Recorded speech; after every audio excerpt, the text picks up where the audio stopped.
par l'état de nos discussions avec le FMI. Sujets yooyu tamit wax dëgg c'est des sujets qui reviennent le plus souvent mais bonul ñu ciy wax di continuer di expliquer situation yi ni mu demee. Avec le Fonds monétaire international, nous avons repris les discussions. Le 19 janvier 2026, j'ai reçu la nouvelle chef de mission du FMI pour le Sénégal, Madame Vera Martin Mercedes, mu àndaloon ak l'ancien chef de mission Edi Gamayel pour procéder à une sorte de passation de service. Ñu waxtaan un peu sur la situation de nos discussions et quelles sont les prochaines étapes. Li ma mën a wax ci discussion avec le Fonds monétaire te li koy confirmer mooy la rencontre que j'ai eue il y a 2 semaines avec Madame Kristalina Georgieva qui est la directrice générale du Fonds monétaire à Alula en Arabie Saoudite mooy que les discussions se passent très bien. Après que me recevoir la nouvelle chef de mission dañu toog teg tous les sujets de discussion sur la table. Les sujets sont de 2 ordres. Benn bi c'est sur le misreporting, c'est-à-dire que la communication de données erronées au Fonds monétaire international. Beneen bi c'est sur la négociation de nouveaux programmes. Sur le misreporting, tous les sujets ont été stabilisés. Nous sommes tombés d'accord sur l'audit, sur la situation de la dette, sur la correction des statistiques sur les finances publiques, sur tous les sujets d'ordre quantitatif. Sur les sujets de réforme, la matrice des mesures de réforme, sur toutes ces questions, nous nous sommes tombés d'accord aussi sur la solidité du processus de redressement qui a été proposé. Il y a quelques mesures préalables qu'il convient de mettre en œuvre. L'essentiel a été déroulé. Il reste 2 mesures yoo xam ne d'ici à ce que ñu dem vers un conseil d'administration sur le misreporting, nous pourrons les exécuter. Le problème ne se pose pas sur ce premier sujet. Mu des le deuxième sujet, la négociation d'un nouveau programme. Le 3 octobre 2025, la directrice générale du FMI a organisé un conseil d'administration informel sur le cas du Sénégal. Ci conseil d'administration informel boobu ñu acté tous les points yi nga xam ne wax naa ko léegi. Ba mu ñu joxe autorisation au fonds, aux équipes du fonds pour pouvoir discuter et négocier un nouveau programme. Ñu commencé ko en marge de l'assemblée annuelle du Fonds monétaire et de la Banque mondiale bi amoon à Washington fa lañ commencé discussion yi fondamentalement mi ngi porté sur le cadrage macroéconomique et budgétaire. Cadrage macroéconomique dama koy faral di fàttali mooy une économie est composée de 4 secteurs: secteur réel, secteur extérieur, secteur des administrations publiques et le secteur monétaire et financier. Bu ñu waxee secteur yooyu dara secteur réel mooy li ñuy wax ay croissance économique, ay inflation, ainsi de suite. Quels sont les secteurs qui composent la croissance? Sur ces questions-là, discussion yi sori nañ. Il y a des divergences que nous avions avec le fonds fondamentalement sur le cadrage, sur le niveau de projection de la croissance économique. Ñu di ci débattre di waxtaan. On n'est pas souvent d'accord parce que nous considérons que les hypothèses du fonds sont pessimistes sur la situation économique du Sénégal et le fonds considérait que nos hypothèses étaient optimistes. On a travaillé à rapprocher les positions, mais vraiment en profondeur. Et ce que je puis vous assurer, moi, que le vendredi passé, le Fonds monétaire a mis à jour son cadrage macroéconomique qu'il nous a envoyé. Dans les prochains jours, peut-être d'ici la fin de la semaine, nous pourrons discuter sur ce cadrage macroéconomique-là et puis arriver aux résultats qui vont nous permettre de finaliser cette discussion-là. Ce qu'il faut comprendre, c'est que le résultat du cadrage macro bi ñuy am ak FMI bi lan mooy importance bi, et c'est là où il y a les grands enjeux. C'est sur le volume de financement qui va se dégager une fois qu'on aura accordé nos violons sur le cadrage. Le volume de financement mooy lan? Sur le moyen terme, sur 2026, 2027, 2028, lan mooy xaalis bi nga xam ne moom la ñu war a uti sur les marchés pour boucler le financement de notre économie. suñu wuutee bu baax ci hypothèse yi volume de financement boobu day yaatu.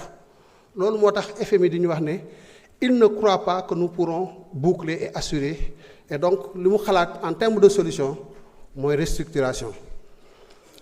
Mais comme nous sommes en train de le faire, si nous arrivons à converger sur l'essentiel des indicateurs du cadrage, lan mooy résultat bi mooy le volume de financement, le volume de besoin de financement day rétrécir dem à des niveaux certainement qui nous permettront de pouvoir assurer le bouclage de ce financement-là. Et donc on voit que les trois questions qui sont posées sont plus ou moins liées. Donc quelle est pour nous la solution?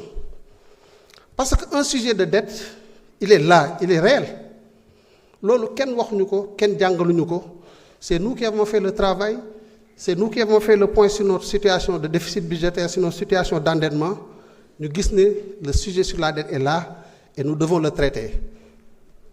Il y a plusieurs moyens de le traiter. Restructuration. Nous sommes contre la restructuration, pas parce que c'est une question d'orgueil, ou dañuy bañ a restructurer. Non, ce n'est pas ça. Nous estimons qu'il y a une solution scientifique, économique et technique qui nous permettent de traiter le sujet de la dette. C'est la gestion active de la dette. Le résultat, il est le même du point de vue quantitatif que la restructuration, à quelques variables près. Et nous ne subissons pas les conséquences de la restructuration. C'est uniquement ça le sujet. Comment on le fait? À travers deux dimensions, deux leviers. Nous avons une dette intérieure et une dette extérieure. Nous avons commencé depuis fin 2024 à travailler sur la gestion active de la dette bancaire locale. En 2025, les paiements, les tombées d'échéance sur la dette bancaire locale étaient à prix de 820 milliards, avec une pression forte sur la liquidité des banques et donc sur leur capacité à financer l'économie.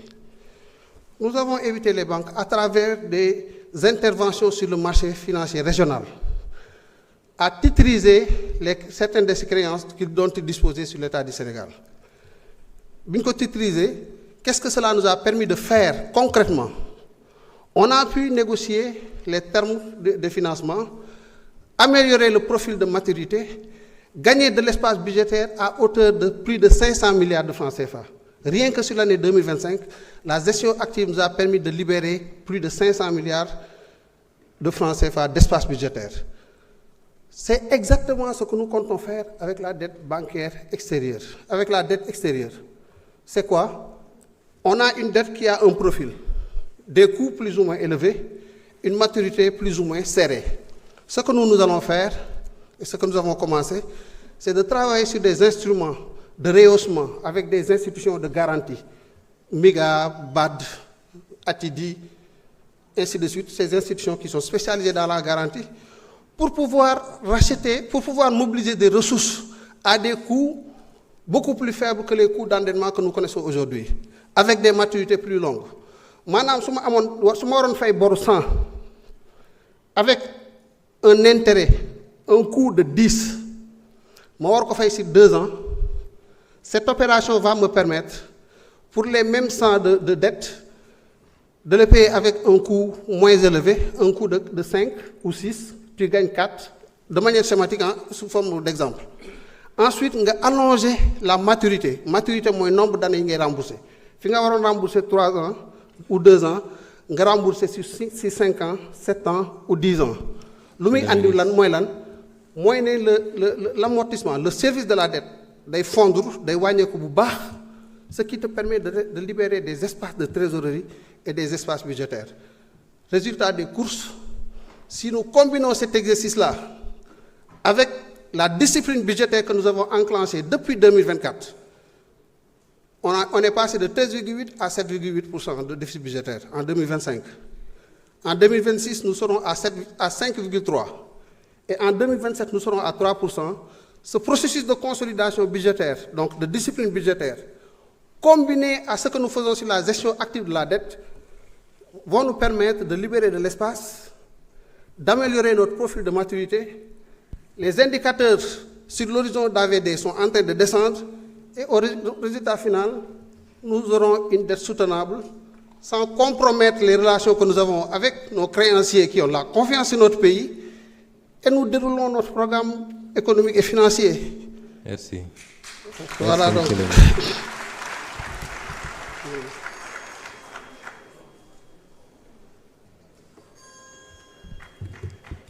Monsieur